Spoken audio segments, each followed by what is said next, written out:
언젠가 이렇게 될 줄 알았습니다. 한덕수, 최상목이 윤석열 꼭두각시 행세하면서 아직까지도 내란이 진행 중이라는 것을 우리 국민들은 이미 다 알고 있었습니다. 외신에서도 일제히 윤석열의 내란을 보도하면서 대한민국의 위상이 바닥으로 처박히고 있습니다. 이제 더 이상 지켜만 볼 수 없는 상황이 됐고 법사위에서 역대급 한방이 터졌습니다. 내란 공범 최상목을 둘러싼 의혹들이 점점 수면 위로 드러나기 시작한 겁니다. 최상목뿐만이 아니라 윤석열 내란에 가담한 공범들을 전부 긴급 체포해야 한다는 시원한 목소리까지 나오기 시작했습니다. 오늘도 구독, 좋아요와 함께 정치사수 시작해보겠습니다.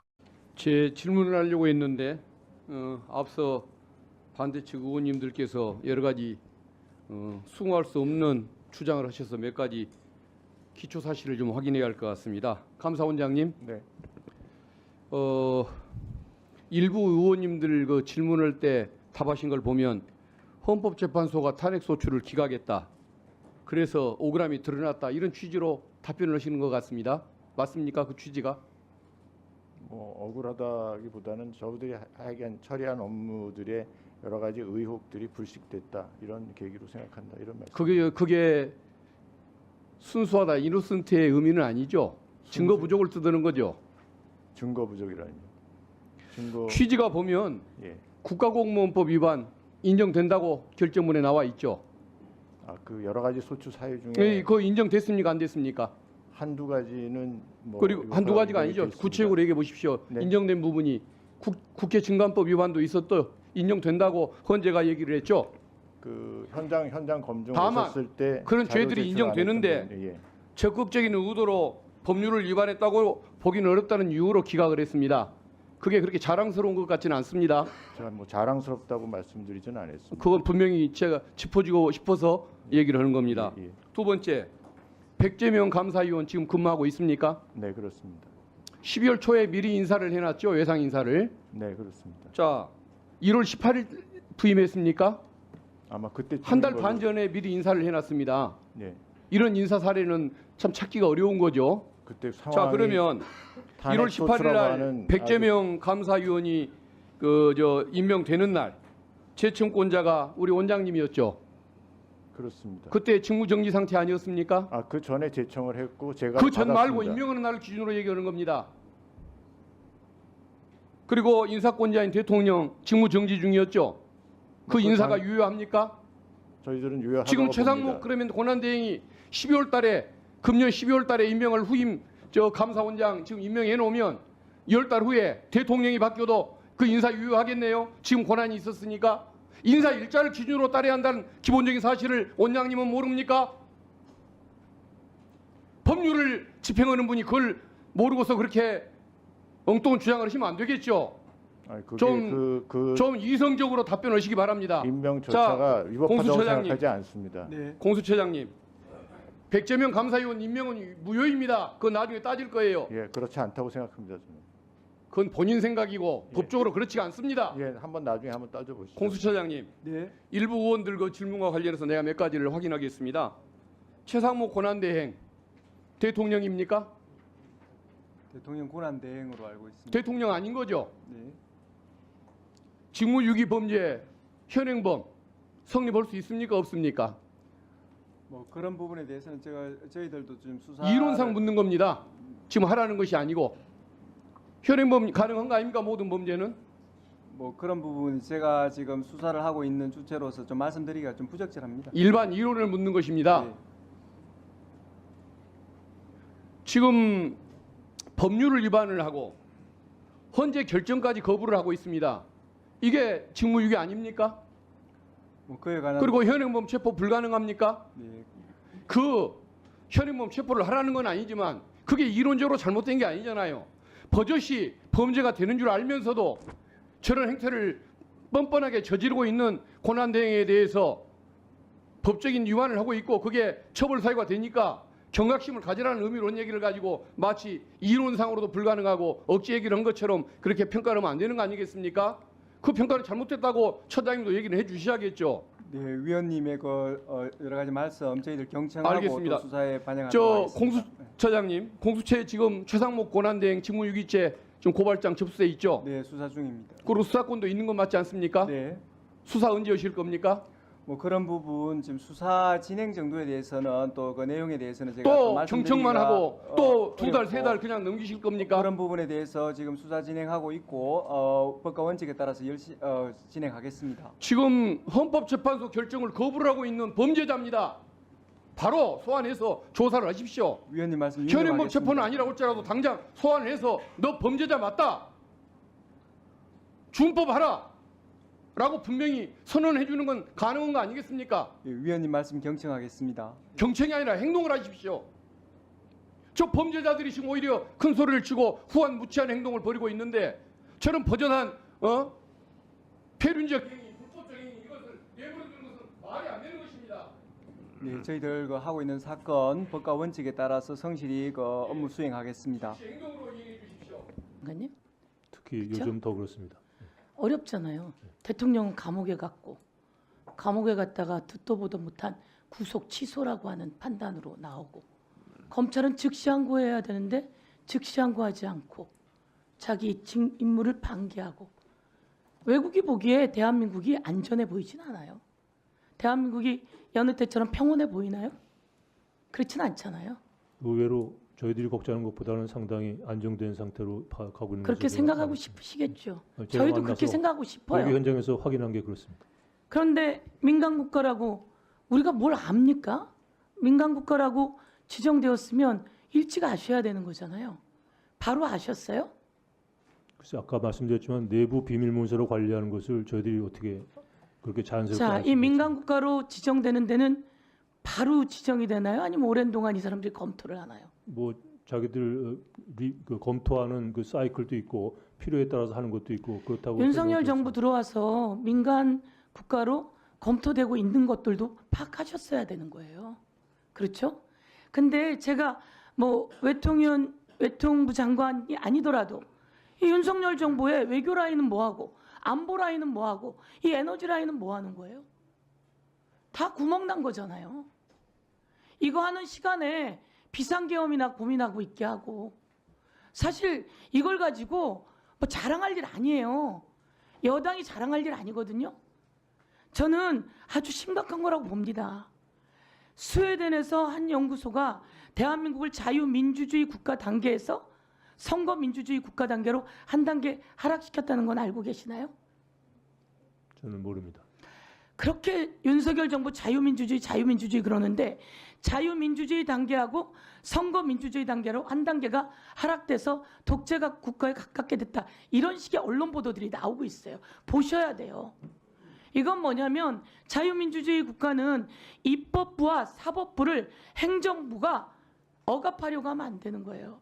여기서 제일 큰 것은 입법부가 법안을 통과시켰는데 행정부가 자꾸 거부권을 날려서 자유민주주의 국가에서 선거민주주의 국가로 한 단계 하락을 했어요.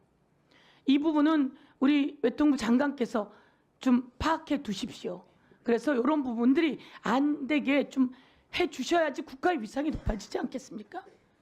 자유민주주의는 이런 게 자유민주주의예요.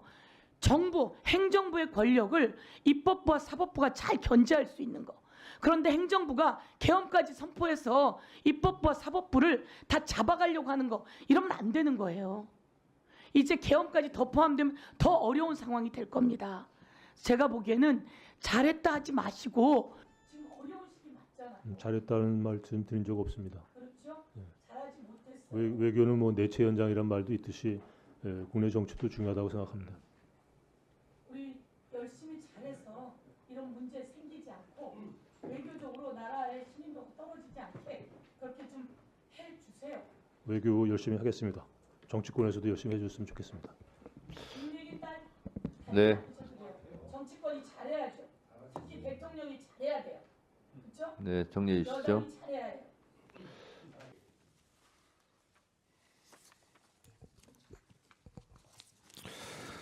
대한민국 헌법이 항상 옳았던 것은 아닙니다. 우리 헌법이 부끄럽게도 독재 정권을 수단화 합리화하는 데 악용되기도 했습니다. 발췌개헌, 사사 오입 개헌, 그리고 독재자의 영구 집권을 꿈꾸게 했던 유신헌법, 그리고 국보위를 정당화시킬 수 있었던 50의 헌법, 등이 그러했습니다. 그러나 지금의 헌법은 이러한 부족한 헌법과 달리 국민들의 87년 6월 민주화 항쟁으로 피로써 쓰고 정립한 자랑스러운 대한민국 헌법입니다.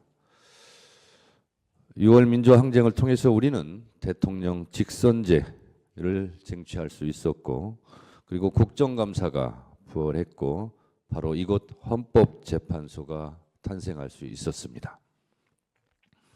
대한민국은 법치국가이고 모든 법의 으뜸은 헌법입니다.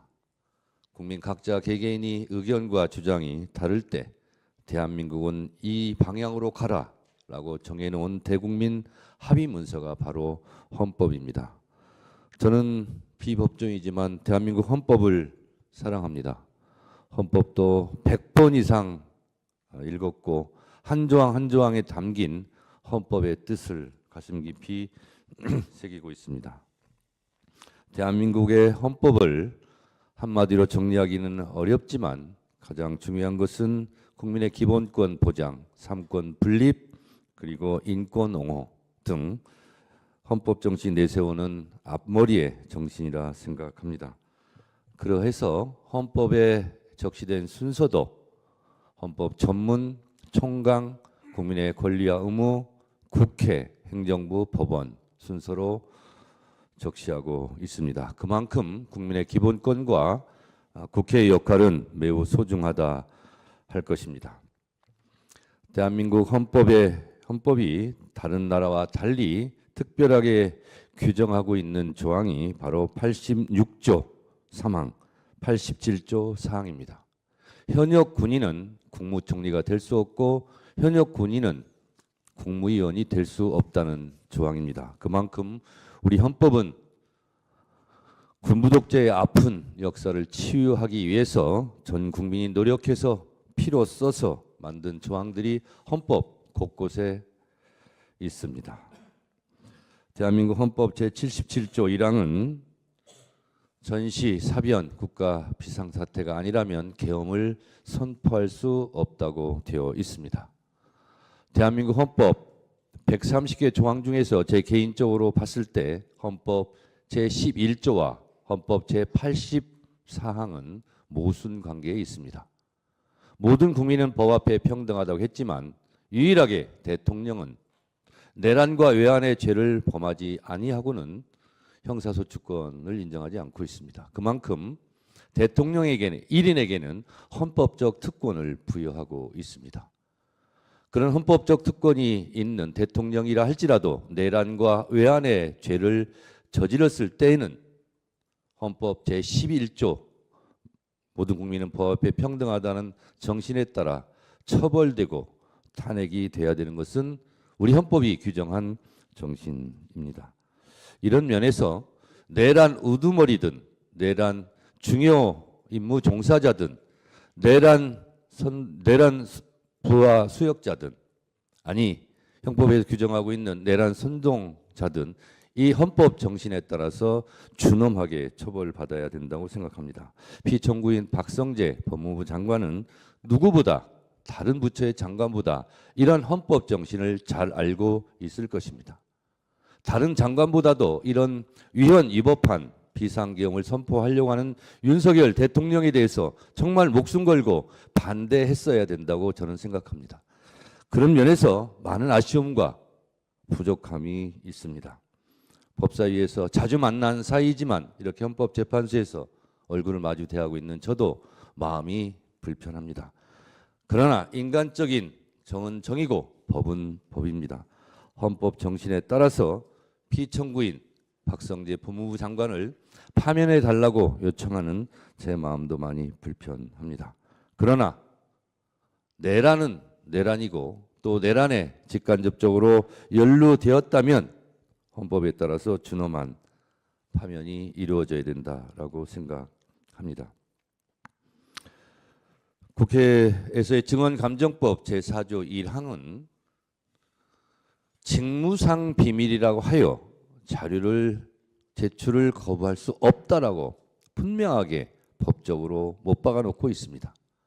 다만 군사 외교 등에 관한 것은 예외로 그 부처 장관이 성명을 하였을 경우는 예외를 한다고 되어 있습니다. 비단 법무부 장관뿐만 아니라 다른 부처 장관들에게도 제가 법사위에서 여러 차례 묻습니다. 검찰총장 인사청문회 때도 물었습니다. 자료 제출을 하지 않아서 그 본인에 대한 자료가 군사에 관련된 거냐? 아니다. 외교에 관련된 거냐? 아니다. 북한에 관련된 거냐? 된 거냐? 아니다. 아니라면서 왜 안 내냐?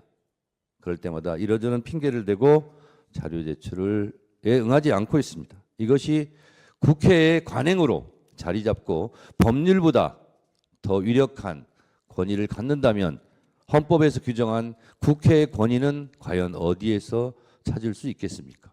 그것을 헌법재판소에서 바로잡아 주시기 바랍니다. 저는 국회의원 10여 년 하면서 국회 본회의장에서 국회의장이 의결하지 않고 본회의장을 박차고 나가는 국무위원을 처음 봤습니다. 국회는 국회의 개인에 대한 명예와 개인에 대한 체면이 중요한 것이 아니라 헌법기관으로서 국회의 역할이 있는 것이고 행정부의 국무위원들은 또 헌법과 법률이 정한 범위 내에서의 권한과 태도가 있을 것입니다. 공무원은 국민에 대해서 무한한 봉사자라고 헌법에서 규정하고 있고 성실 의무, 정치적 중립 의무도 다 헌법과 법률에서 정한 지켜야 될 규범입니다. 이러한 사실을 명백하게 인지하였을 법무부 장관이 헌법과 법률에 위배되는 그런 행위를 하였을 때 과연 그것을 제지하고 헌법에 맞게 언행을 하라고 판결할 수 있는 곳은 헌법재판소가 유일합니다. 나라가 매우 혼란스럽고 불안과 공포 속에서 하루하루 국민들의 삶이 허리가 꺾여가고 있습니다. 우리 헌법재판관님들께서도 너무나 잘 인지하고 목도하고 계시다시피 헌법재판소로 이곳을 둘러싼 수많은 혼란과 갈등이 존재합니다. 그것이 눈에 보이는 헌법재판소를 둘러싼 갈등만이 있겠습니까? 지금 대한민국 곳곳에서 전 국민이 대통령 윤석열의 내란 사태로 그 이후로 너무나 심한 고통과 스트레스를 받고 있는 것을 너무나 잘 알고 계실 겁니다. 사실 오늘 법무부 장관 박성재 피청구인에 대한 탄핵 심판이지만 온 국민은 내란 우두머리 피의자 윤석열 대통령에 대한 탄핵 심판 선고일이 언제일지 그것이 가장 큰 관심사일 것입니다. 피청구인 박성재 법무부 장관에 대한 파면을 포함해서 대한민국을 구한다는 국의 심정으로 헌법재판소 재판관님들께서 대한민국 국민들을 어여삐 여기셔서 하루라도 빨리 탄핵, 대통령에 대한 탄핵 선고기일을 지정해 주실 것을 주제와 관련 없지만 제가 간곡하게 요청드리고 호소드립니다. 대한민국 국민들이 너무 힘듭니다. 재판관님들께서도 그 중압감과 고통에 괴로우시겠지만 더 큰 고통을 안고 하루하루 힘들게 살아가는 국민들을 위해서라도 법무부 장관을 포함한 윤석열 대통령에 대한 탄핵 심판도 서둘러 주실 것을 국민의 한 사람으로서 간곡하게 부탁드립니다. 고맙습니다. 오늘 내용은 여기까지입니다. 유익하셨다면 구독과 좋아요 한 번씩 부탁드립니다. 대한민국이 바로 서는 그날까지 정치사수가 함께하겠습니다. 감사합니다.